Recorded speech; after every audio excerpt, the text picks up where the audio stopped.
क्या आप यकीन करेंगे कि बीते जमाने के एक बेहद मशहूर और खूबसूरत अभिनेत्री और आज के टॉप कोरियोग्राफर फराह खान की मां ने असल जिंदगी में एक ही इंसान से शादी की थी। एक ऐसा इंसान जो कभी बम्बई की सड़कों पर अपनी शानदार इम्पाला कार में नवाबों की तरह घूमता था, लेकिन जब उसकी मौत हुई तो उसके जेब में सिर्फ 30 रुपए थे। उसके पास इतने पैसे भी नहीं बचे थे कि उनका अंतिम संस्कार किया जा सके और मजबूरन सलमान खान के पिता को कफन का इंतजाम करना पड़ा था।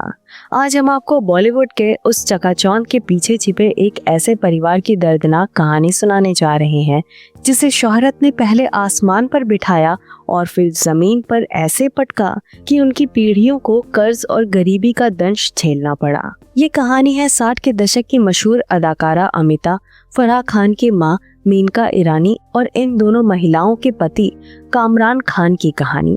इस कहानी की शुरुआत होती है उस दौर से जब बॉलीवुड में स्टंट फिल्मों और बी ग्रेड फिल्मों का बहुत चलन था। उस समय कामरान खान नाम के एक बहुत ही मशहूर फिल्म निर्माता और निर्देशक हुआ करते थे।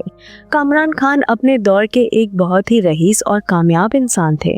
उन्होंने मशहूर पहलवान और अभिनेता दारा सिंह के साथ मिलकर कई बेहतरीन स्टंट फिल्में बनाई थी जो बॉक्स ऑफिस पर खूब पैसा कमाती थी। कामरान खान का रहन सहन किसी बड़े सुपरस्टार से कम नहीं था। उनके पास दौलत की कोई कमी नहीं थी। वो बम्बई के उन गिने चुने लोगों में से थे जिनके पास अपनी खुद की इम्पाला कार हुआ करती थी। उनका रुतबा ऐसा था कि लोग उन्हें दूर से ही सलाम ठोकते थे। कामरान खान की निजी जिंदगी भी किसी फिल्मी कहानी से कम नहीं थी। उन्होंने अपने जीवन में 2 शादियां की थी और उनकी ये 2 शादियां बॉलीवुड के सबसे कम जाने जाने वाले रहस्यों में से एक है। कामरान खान की पहली पत्नी थी 50 और 60 के दशक की बेहद खूबसूरत और मशहूर अदाकारा अमिता। अमिता वही अभिनेत्री थी जिन्होंने शम्मी कपूर के साथ फिल्म तुमसा नहीं देखा और राजेंद्र कुमार के साथ गूंज उठी शहनाई जैसे ब्लॉकबस्टर फिल्मों में काम किया था। अमिता उस दौर के टॉप हीरोइनों में गिनी जाती थी। अमिता और कामरान खान की एक बेटी भी हुई जिसका नाम सबिया था। लेकिन कुछ समय बाद कामरान खान और अमिता के रिश्ते में दूरियां आ गईं और कामरान खान ने दूसरी शादी कर ली। उनकी दूसरी पत्नी का नाम था मेनका ईरानी।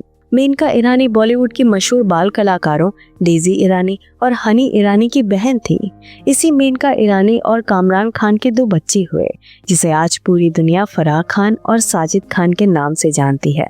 एक तरफ कामरान खान की पहली पत्नी अमिता फिल्मी दुनिया की एक बड़ी स्टार थी और दूसरी तरफ उनका दूसरा परिवार यानी मेनका ईरानी, फराह और साजिद एक शानदार और ऐशो आराम की जिंदगी जी रहे थे। लेकिन उन्हें नहीं पता था कि किस्मत उनके लिए एक बहुत ही खौफनाक जाल बुन रही है। कामरान खान बी ग्रेड फिल्में बनाकर खूब पैसा तो कमा रहे थे, लेकिन उनके दिल में एक बहुत बड़ी हसरत थी।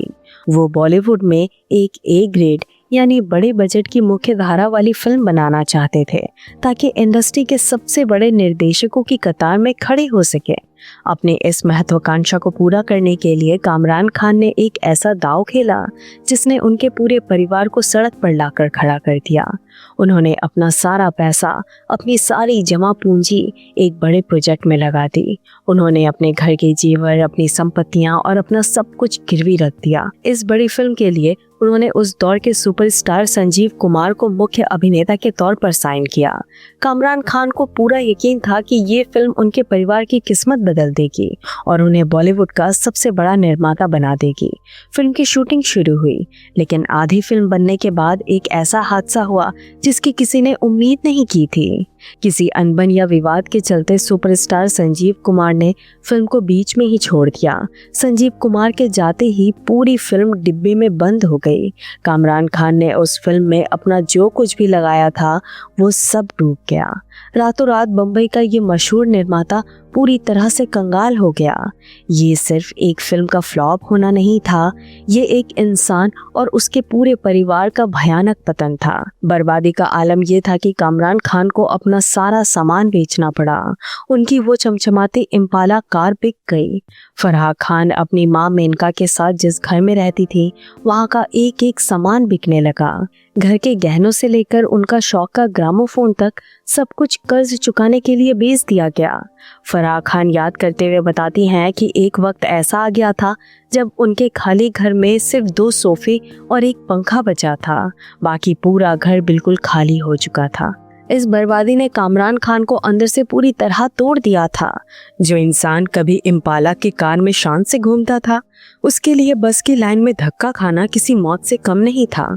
फराह खान अक्सर अपने इंटरव्यू में कहती हैं कि बाहर वालों के मुकाबले बॉलीवुड के अंदर वालों के लिए गरीबी देखना ज़्यादा भयानक होता है, क्योंकि जब आप एक बार सफलता और रईसी का स्वाद चख लेते हैं तो उसके बाद गरीबी का सामना करना इंसान का मानसिक संतुलन बिगाड़ देता है। कामरान खान अपनी इस नाकामी को बर्दाश्त नहीं कर पाए। डिप्रेशन और कर्ज के बोझ तले दबकर उन्होंने शराब का सहारा ले लिया। फराह खान बताती हैं कि उनके पिता सुबह उठते ही शराब पीना शुरू कर देते थे। शराब के इस लत और घर की भयानक गरीबी ने परिवार में कलेश पैदा कर दिया। इसी तनाव के चलते मेनका ईरानी और कामरान खान का अलगाव हो गया। परिवार पूरी तरह बिखर चुका था। एक तरफ अमिता अपने करियर के ढलान पर आकर गुमनामी की तरफ बढ़ रही थी और दूसरी तरफ मेनका ईरानी अपने 2 छोटे बच्चों के साथ पाई पाई को मोहताज थी। साल 1984 में इस दुखद कहानी का सबसे दर्दनाक मोड़ आया। कामरान खान की मृत्यु हो गई। जब उनका निधन हुआ तब उनके पास अपनी कोई जमा पूंजी नहीं थी। फराह खान ने एक इंटरव्यू में रोते हुए बताया था कि जब उनके पिता की मौत हुई तो उनकी जेब से सिर्फ 30 रुपए निकले थे। उस वक्त कामरान खान के परिवार के पास इतने पैसे भी नहीं थे कि वो अपने पिता का अंतिम संस्कार ठीक से कर सके। तब सलमान खान के पिता सलीम खान मसीहा बनकर आगे आए और उन्होंने कामरान खान के कफन और अंतिम संस्कार का पूरा खर्चा उठाया। लेकिन पिता की मौत के बाद फराह और साजिद की मुश्किलें खत्म नहीं हुई। कामरान खान अपने पीछे 3 लाख रुपए का एक भारी भरकम कर्ज छोड़ गए थे। 1984 के दौर में 3 लाख रुपए एक बहुत बड़ी और डरावनी रकम हुआ करती थी। उस वक्त साजिद खान की उम्र 14 साल की थी और फराह खान केवल 17 साल की थी। जिन बच्चों की उम्र स्कूल और कॉलेज में पढ़ने की थी, उन पर पूरे परिवार को पालने और पिता का कर्ज चुकाने की जिम्मेदारी आ गई।